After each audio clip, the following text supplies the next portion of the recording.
आपने यह समूह गान तो खूब सुना है, चाहे देश हो चाहे विदेश, जहाँ पर हमारे प्रधानमंत्री जी ढोल बजाते हैं। अजब दुनिया के गजब लोग, इसी पर हम चर्चा कर रहे हैं। कुछ क्लिप्स मैं आपको दिखाता हूँ। जैसे कि पहली क्लिप तो यही है जो आपने देखी है। ये एक ही क्लिप को अगर आप ट्विटर पे अलग अलग हैंडल पे देखेंगे तो ये ट्विटर पे आपको अलग अलग जगह पे दिखेगी। कहीं ये कोलकाता की होगी, कहीं ये बेंगलुरु की होगी, तो कहीं ये कच्छ की होगी, पर वीडियो एक ही है, जगह अलग अलग है। अजब दुनिया के गजब लोग। अगली एक क्लिप है फ़ोन कॉल्स की। यह फ़ोन कॉल्स सोशल मीडिया पर बहुत वायरल हो रहा है। फ़ोन कॉल्स को आप सुनिए और फिर निर्णय कीजिए, क्या यह सही है या गलत। हेलो। हेलो, हाँ जी। मैं ईडी ऑफिस से बोल रहा हूँ भैया। ईडी से? अरे साहब, मैं तो कल ही बीजेपी ज्वाइन कर ली साहब। Sorry, wrong number, sorry. Thank you sir, thank you. Okay. अजब दुनिया के गजब लोग। अरे दोस्त हो, मजाक करो, पर इस तरह का मजाक, अगर ये सचमुच का कॉल होता तो। अरे हमारे बजर बट्टू को तो कुछ समझ में ही नहीं आया।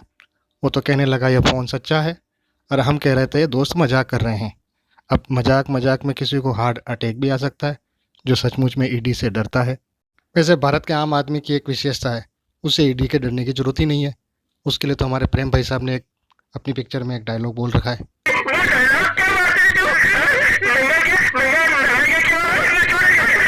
अमृत महोत्सव चल ही रहा है और भारत आत्मनिर्भर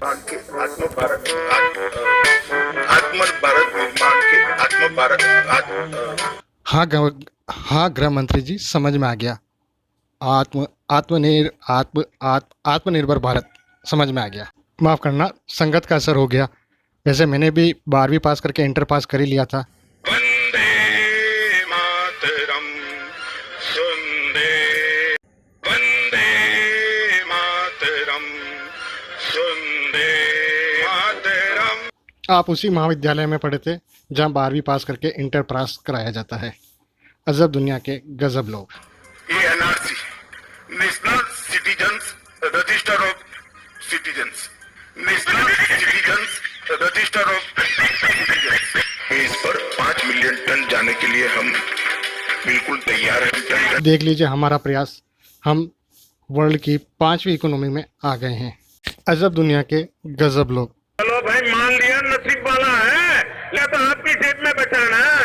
बिल्कुल सही फरमाया है आपने। जब हम दुनिया की 5वीं वर्ल्ड इकोनॉमी बन गए हैं तो रुपया तो हमारी जेब में ही बचेगा। देखिए दोस्तों, आपकी जेब में कितना बचा हुआ है।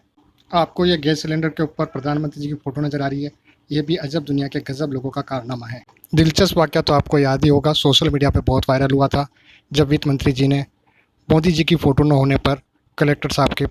अब आपको हमारे प्रेम भाई साहब की बात का बुरा नहीं मानना चाहिए। नग्गा नहाएगा क्या और निचोड़ेगा क्या, वो तो एक फिल्मी डायलॉग था।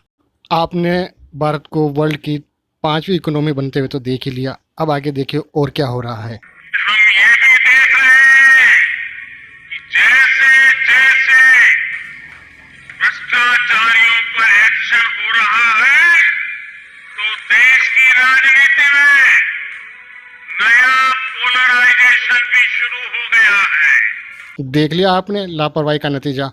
आप तो बस समूह गान सुनते रह गए और देश में पोलराइजेशन शुरू हो गया। अजब दुनिया के गजब लोग।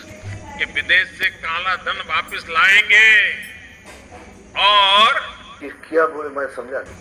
जो चोर लुटेरे ले गए उनको तो कोई पूछने वाला नहीं है। मैं आज इतना जरूर कहना चाहता हूँ, उनकी देशभक्ति की इज्जत की जाएगी। क्या बोले मैं समझा नहीं। ये विदेशी बैंकों में जो काला धन पड़ा है, वो हिंदुस्तान के गरीब का पैसा है, हिंदुस्तान के गरीब का हक का पैसा है। ये चोर लुटेरों ने हिंदुस्तान के खजाने को लूट लूट करके, गरीब के पेट में से लूट लूट करके विदेशों में बैंकों में जमा किया हुआ है। भाइयों बहनों, उसको वापस लाने का हमारा फैसला है। हमारे देश से काला धन का क्या, लोगों को जुर्माना जमा कराने भी चूरन के नोट बांटने पड़ रहे हैं। अजब देश के गजब लोग। मजाक कर दिया। जुर्माने की रकम भरने के लिए उसने रजिस्ट्री द्वारा चूरन के 2.5 लाख रुपए के नोट भेज दिए। लिफाफा खुलते ही मजिस्ट्रेट भी हैरान रह गए। अब हमारे प्रेम भाई साहब तो प्रेम भाई साहब ठहरे, कुछ न कुछ सीखने की उनकी आदत है और उन्होंने कुछ जरूर सीखा है। से मैंने कुछ न कुल्लू से